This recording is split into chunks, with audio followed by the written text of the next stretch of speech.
I'm delighted to welcome today the very lovely Sara Coffield, who runs Graceful Solutions. Welcome, Grace. Grace.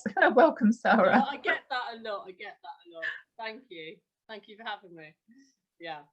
So tell us a little bit about Graceful Solutions. It's a lovely, lovely title. It conjures up all kinds of images. So tell us what your main thing is that you do.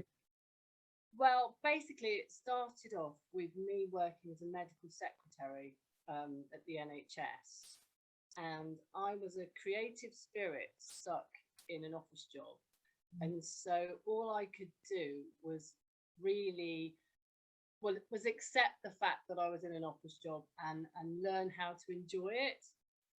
So I just became fascinated with the art of organisation. And I sort of worked really hard to kind of get fit on a mind, body, spirit level. I was swimming. Luckily, we had an outdoor swimming pool at the hospital. So during the summer, especially, I was swimming before work. I was on a vegan diet at that point, and I was practicing meditation as well. I was really kind of studying the foundation principles of Buddhism kind of thing, and I was dressing up, and I was kind of learning that the way to freedom is through discipline. So because I was sort of in shape on all levels, I found this great flow, where I could sort of rise above it and literally dance the dance of work. So that's essentially where it came from. Right, that's so interesting you say that about being creative and kind of stuck in a 9-to-5 sort of routine, and so many people do that. So many people really detest the jobs that they do, and that has such a profound impact, a negative impact on their health and well-being. As somebody who's somebody who specializes in disc behavioral profiling, I see that all the time. And when I was in the brief time I was in corporate, it was so obvious that people were doing this acting. They were coming into work as a different person to who they are naturally, and that is so unhelpful. However, not everybody has the choice. So you recognize what was happening. They don't know that they have a choice anyway. Yes, exactly. We don't know what we don't know in life, do we? And when we learn, every day is a school day, as they say. So how did you get out of that situation? You could see you were doing. Working for the NHS became quite oppressive.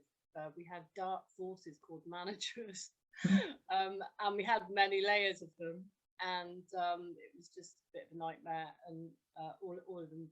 Well, I was basically on the clerical bank, the internal clerical bank. So I would go into a department that's struggling, hit the ground running, and basically get the office back in order until somebody more permanent could come and take over.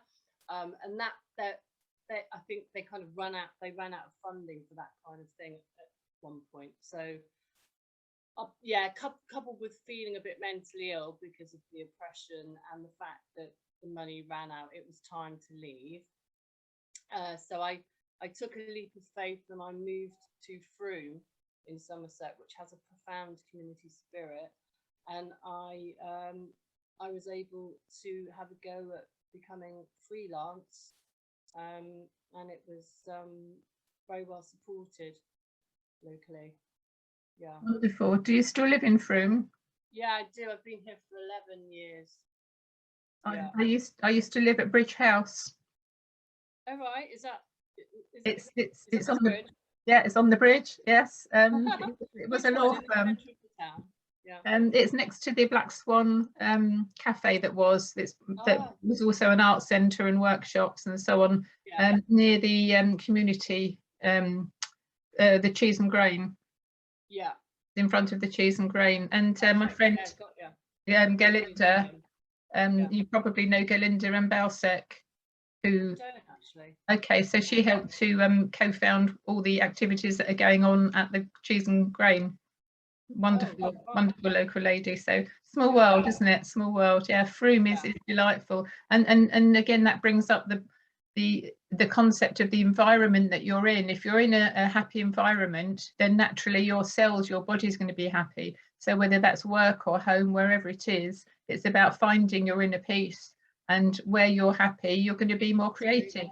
It's definitely, I mean, I've discovered that peace is the foundation of order, isn't it? And it's the most important thing, you know, to be able to stay calm and keep going, and also to, you know, gain clarity about how to handle the next few steps, you know?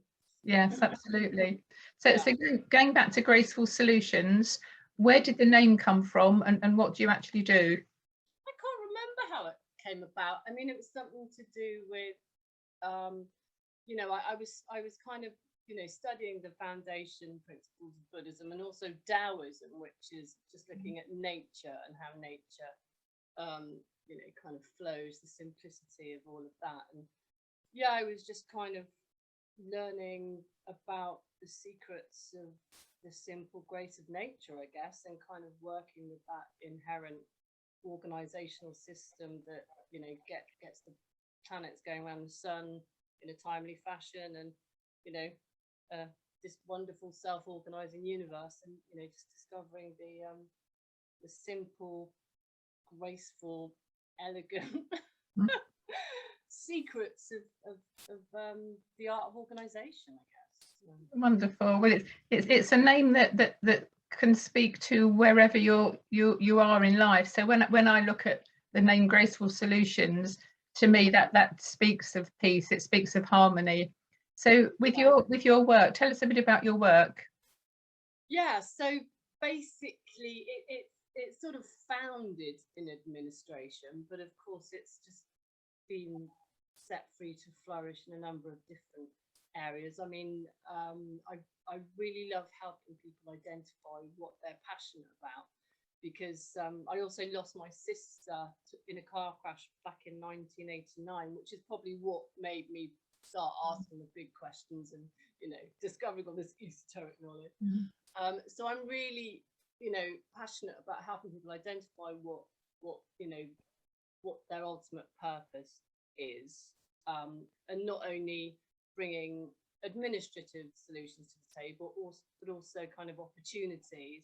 And I challenged one guy that I work for to submit a paper into the World Canal Conference in New York State, because he's a waterway regenerator, and he got the gig, and we had a fabulous business trip over to New York State and met John Bon Jovi and all sorts of things. So there's a bit of coaching in there as well, although I'm not a, you know, literally qualified coach.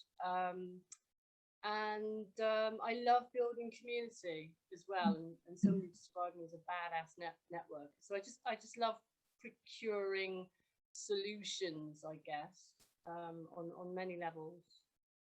So on your title, on the screen here, you say it says PA at Graceful Solutions. So for those people who are listening to this on audio, so PA, what does the PA do? So it's a personal assistant, and we basically walk alongside our clients, and just help them work out the next few steps, and bring sort of admin solutions to the table to simplify their life. And also I love, you know, I love kind of old-fashioned, you know, just organising. If my client needs to go and work in Wales or something like that, I love making it a pleasure, you know, finding a really nice B&B and just getting the simplest travel route, and you know, I also became interested with organisation on a higher level as well, you know, like sustainability, team building, efficiency and well-being. So I would love to kind of develop that, but I just haven't worked out how yet. So yeah. When the time is right, I'm sure the answer will appear, because the universe has a divine way of helping us to helping us through our journey, doesn't it? It's fascinating. That's the kind of high level understanding of of organisation that we're talking about, isn't it? Which I think a lot of people are becoming more aware of now. Yeah. Yes.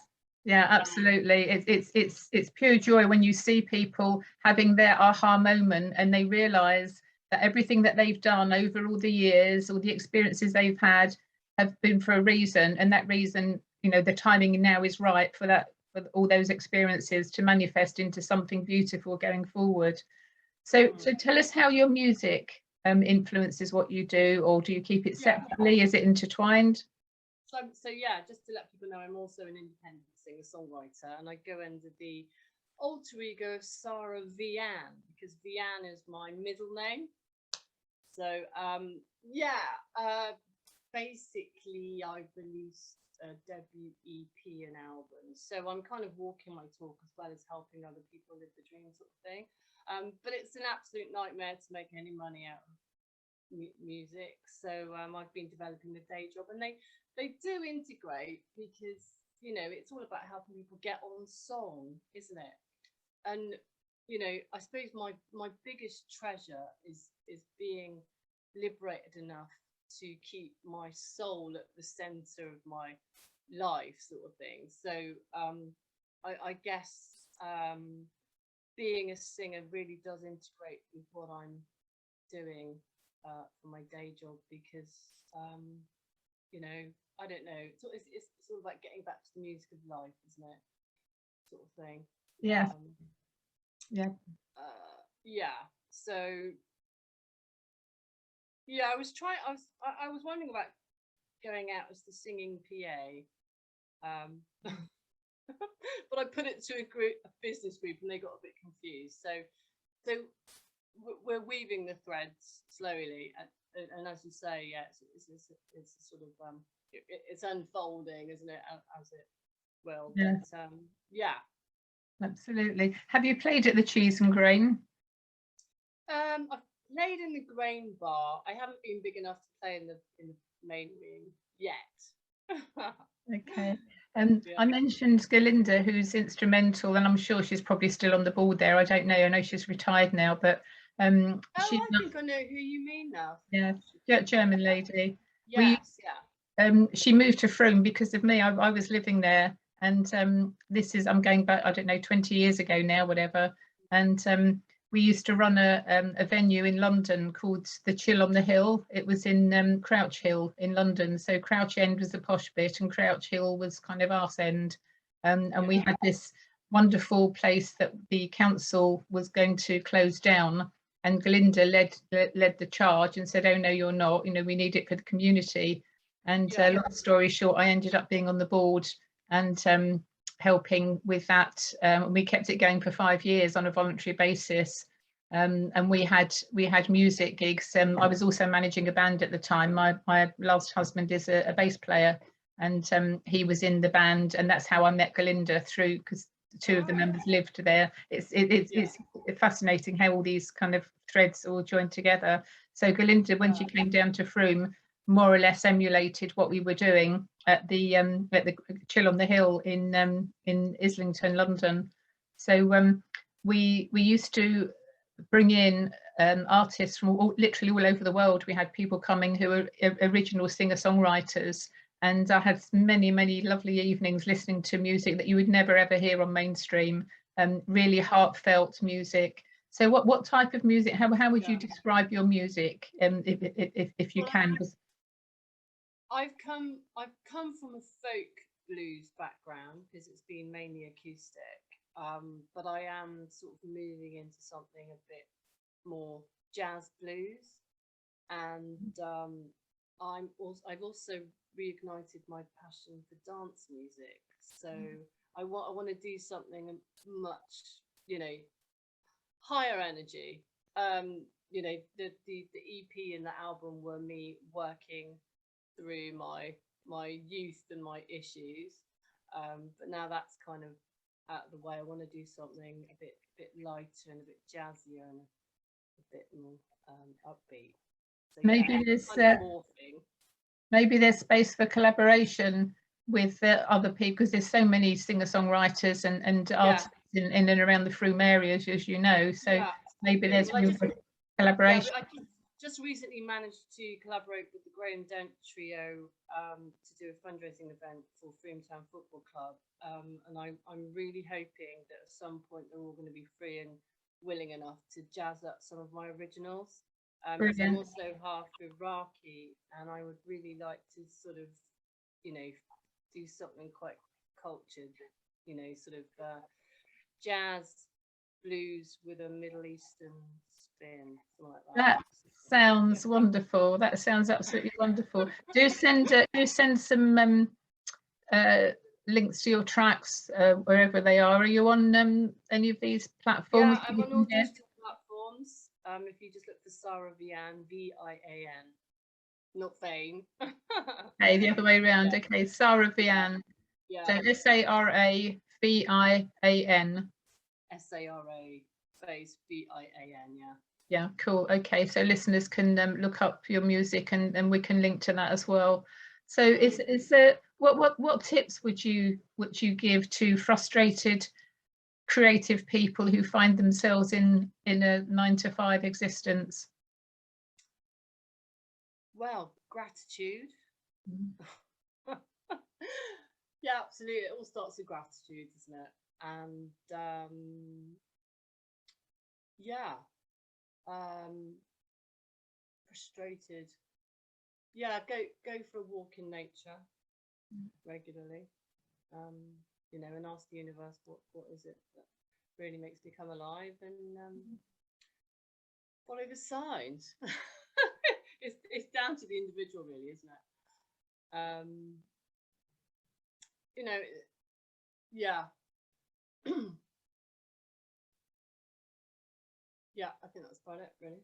Okay, there is a strong link in the behaviours between musicians and you know, people who are creative, and the need for structure and process in the work that I do with behavioural profiling. It's like a good song, isn't it? Yes. You have the rhythm and the bass. Yeah. And then you can weave the melody on top of that, can't you? And yeah, organising your life is just like that, isn't it? Exactly. And I've done a lot of work over the years with lawyers and accountants, and their behaviour profile very often excuse me, is a certain pattern, certain shape of behaviour, and then in their private life they are musicians. You know, it's one of the firms I worked at, we had they often used to do charity gigs, and one of the acts was The Usual Suspects, and they were all heads of department for law firms, you know, and they were all extremely creative, you know, wonderful musicians. And as you say, it's a structure, you know, you have the process and the procedure, you just go through it and you weave things in and out. But once you've got your baseline, you know, you've got your bass and drums there, then everything else can flow, you know, wherever it flows. It's wonderful. So there's so many things that we can mix and mingle, you know, work and home life. They don't have to be completely separate. And the more people can find inner peace and gratitude within themselves, no matter what situation they find themselves in, if they're following their passion and following their intuition, they'll be happy. It's not rocket science, is it? Yeah, I mean, it's a constant questioning, isn't it? But as long as you can work out the next few steps, then it's fine. But I mean, it's just great, you know, to be liberated, you know, into a lifestyle that enables you to make it up as you go along. And you know, it is scary initially, you know. I mean, that's where the meditation comes in handy, isn't it? You know, and the trusting in life, and you know, we become a sort of rock star, really, don't we? Because we're sort of autonomous freedom fighters taking the reins of our life. And I've got a picture of me on my album cover, steering my friend's canal boat, you know, because it's kind of, you know, finding a star to follow, and then basically, you know, steering your life towards it. Brilliant. Well, it sounds as though you found your star to follow, Sara. So it's lovely to hear a little snippet of your world. And hopefully that will be of inspiration to other people who are perhaps feeling a bit down in the dumps, thinking, you know, their job is not what they want to be. There are ways out, and believing in yourself, finding the inner rock, inner strength, whatever. And as you say, gratitude is so important in life. Yeah, absolutely. It's transformational. So let's recap on where people can hear your music, and also your website for your Graceful Solutions work that you do. Yeah, so you can find me on all digital platforms as Sara Vian, SARA space V Victory IAN for November. And yeah, if you need any help with getting ship shape and going for gold, then you can find me at gracefulsolutions.co.uk. Wonderful. Thank you very much, Sara. It's been lovely speaking with you. Thank you.